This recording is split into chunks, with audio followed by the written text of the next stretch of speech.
ایک ٹائم میں جب یہ سیاست کے یعنی کہ بڑے ستارے نہیں بنے تھے تو یہ بھی استنبول کے ہی میئر، تو اس لیے انہوں نے کہا کہ بجائے کہ یہ پھر جا کے اوپر ہیرو بنے تو پہلے سے پتہ صاف کر دیں تاکہ یہ مقابلے میں آنے سے پہلے اس طرح روک لیا جائے تو زیادہ بہتر ہے کہ بلوچستان میں کوئی نہ تو آزادی کی کوئی جنگ چل رہی ہے، ایک خاص قسم کا گروہ ہے جنہوں نے ایک ہنگامہ برپا کیا ہوا ہے، یہ فیشن ہے کیونکہ پولیٹکس میں پنجابی جو ہے وہ سافٹ ٹارگٹ جسے کہتے ہیں وہ بن چکا ہوا ہے کہ کہیں پہ بھی کچھ مسئلہ بنے پنجابی کو گالی دو تو آپ کے اندر کے جذبات تھوڑے ٹھنڈے ہو جاتے ہیں۔ اب آپ دیکھیں کہ مہرنگ بلوچ سوئٹزرلینڈ جاتی ہیں، سوئٹزرلینڈ جانے کے آتے ہی جناب گوادر میں وہ راجی موچی جو ہے اس نے تحریک چلا دی۔ اب حقیقت یہ ہے کہ گوادر میں کون ہے؟ چائنا سی پیک کے ذریعے چیزیں جو کر رہا تھا۔ رپورٹس کے مطابق تو یہ ہے کہ تین بار حکومت پاکستان ہے ان چیزوں نے لوگوں کی زمینوں کی قیمتیں ادا کی ہیں لیکن وہ پھر مکر جاتے ہیں۔ لیکن مہذب معاشروں میں گاڑیوں سے شناختی کارڈ جو دیکھ کے تو اتار کے نہیں مارا جاتا، ان کی مذمت بھی مہذب لوگوں کو کرنی چاہیے۔ جو ہیومن رائٹس کی بات کر رہا ہے اس کو مذمت کر دینی چاہیے، تو بی بی نے ابھی تک مذمت نہیں کی۔ مہرنگ بلوچ BLA کا سافٹ کارنر ہے، آپ ایسے کہہ لیں کہ وہ فیس ہے لوگوں کو دکھانے کے لیے کہ دیکھیں یہ بھی ہو رہا ہے۔ اب جعفر ایکسپریس کے بعد اس کے انٹرویوز، اس کی پریس کانفرنسز، پھر اس کے احتجاجات، پھر گرفتار ہو جانا، پھر BBC کا پورا کور کرنا، اس کو یہ ڈاٹ کنیکٹ کریں تو کہیں نہ کہیں کھیل سمجھ آ جاتا ہے۔ نوجوان جو ہے ان کو یہ سمجھنا چاہیے کہ یہ جو پلیئرز ہیں ان کی بہکاووں میں آ کر خام خواہ کے اپنے زندگیوں کو اجاڑ میں مت ڈالیں، پڑھنے کے بعد انالیسس کریں اور اپنے رائٹس کے لیے آواز بلند کریں۔ شہزاد بھائی، دنیا کی سیاست میں کیا چل رہا ہے؟ ترکی میں آج کل بڑی احتجاجیں ہو رہی ہیں، بلوچستان کی حالت ہی کہیں اور پہنچی ہوئی ہے، تو کیا یہ ہو کیا رہا ہے، کیا چل رہا ہے آج کل؟ ہاں جی، ترکی کے وہ بھی امت مسلمہ کے لیڈر ہیں رجب طیب ایردوان، کیونکہ مسلمانوں میں جو بھی لیڈر ہوتا ہے وہ پھر پوری دنیا کا لیڈر مانا جاتا ہے۔ پاکستان میں بھی کبھی ان کے بارے میں یہ وہم تھا، یہ ہے ابھی بھی، کہ جناب وہ پوری دنیا کا لیڈر ہے تو اس نے جناب ابھی دوبارہ پھر کوئی خلافت قائم ہو جائے گی اور پھر اسلام کا بول بالا ہو جائے گا۔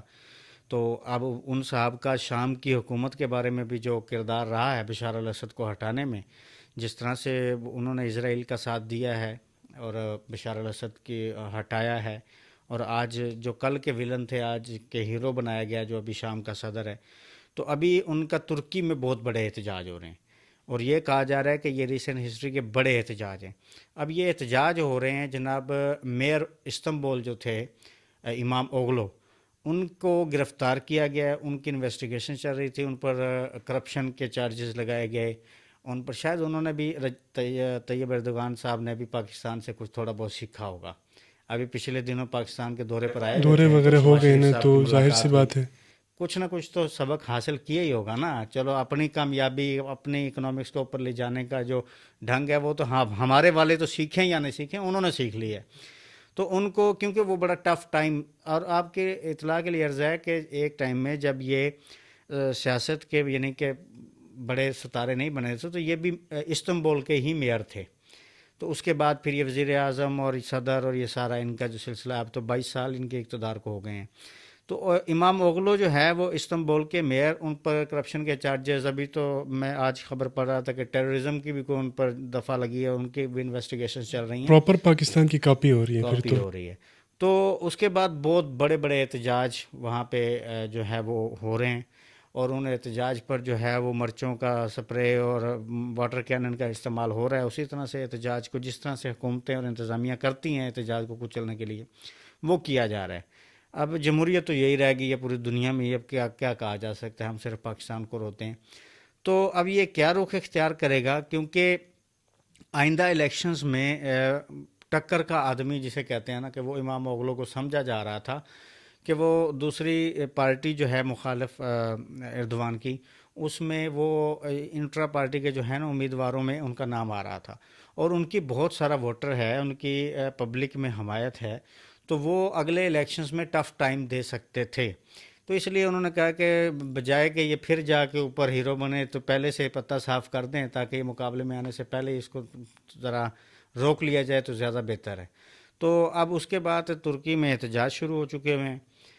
اب مسلمانوں کو تو بڑا غمگین ہونا چاہیے کہ ان کے جو لیڈر تھے طیب ایردوان، ان کے بارے میں اوغلو کے جو حمایتی ہیں، ان کے سپورٹر ہیں، وہ اتنی بڑی توہین کر رہے ہیں، تو کیونکہ توہین بھی اسلام کے مطابق یہاں پہ جو لگا دی جاتی ہے نا. اب اصل حالات کی بات ہے وہ پاکستان کی، کہ پاکستان میں جو اس وقت بلوچستان میں ہو رہا ہے، مہرنگ بلوچ گرفتار ہوئی ہیں، اس کے بعد بڑے بڑے لبرلز بھی سامنے آئے ہیں، لیکن حقیقت یہ ہے کہ یہ ہمیں سمجھنے کی ضرورت ہے کہ بلوچستان میں کوئی نہ تو آزادی کی کوئی جنگ چل رہی ہے اور نہ ہی کوئی ایسا ہے.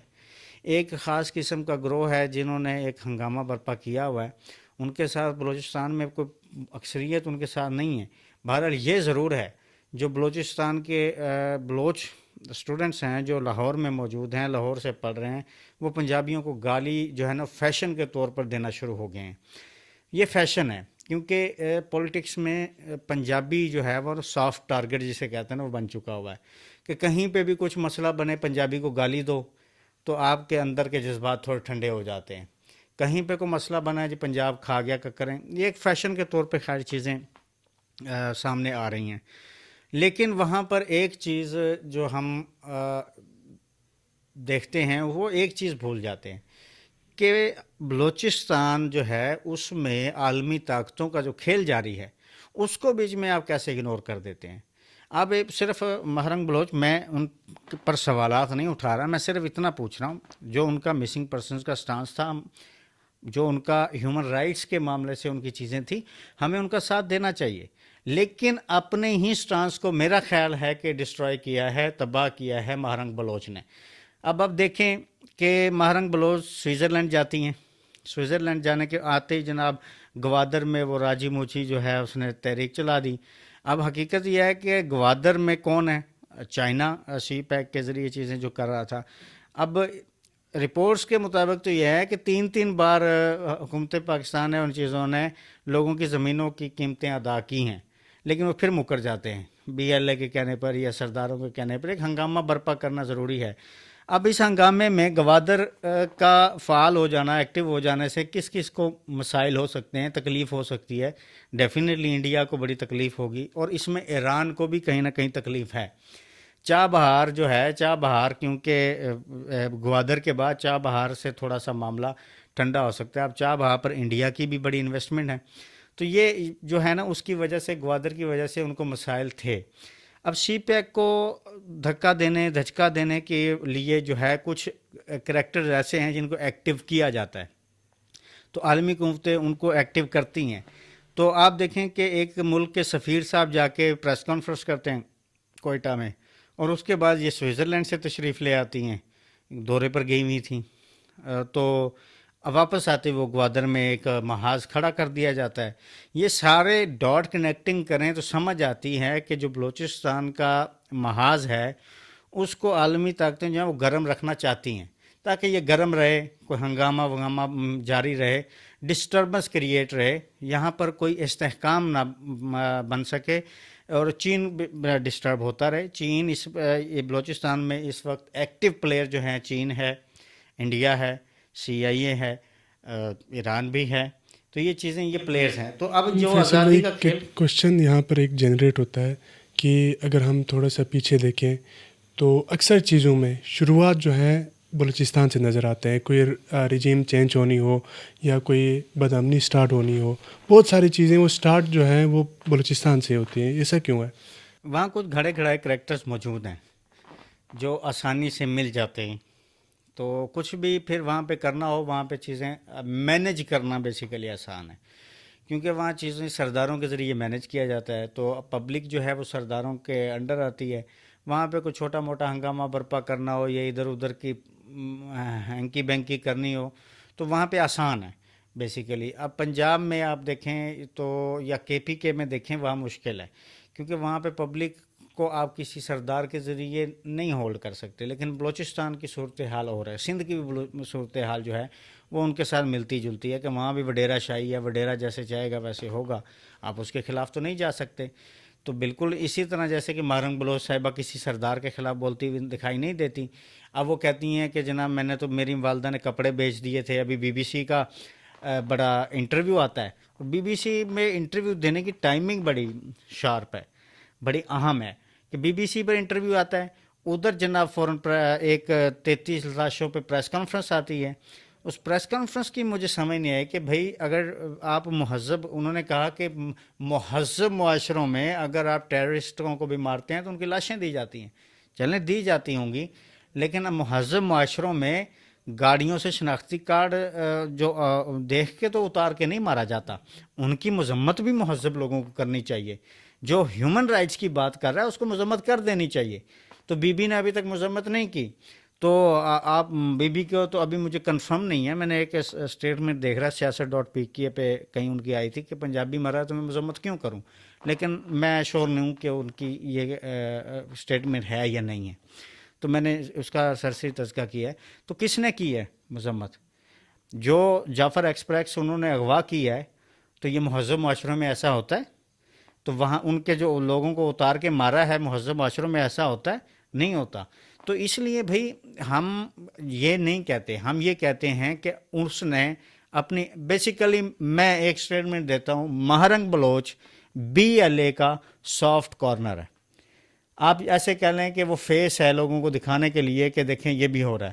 یہ BLA جنگجو ہیں، ٹیررسٹ ہیں، لیکن یہ مہرنگ بلوچ کو سامنے رکھا ہوا ہے کہ دیکھیں یہ معاملات ہیں.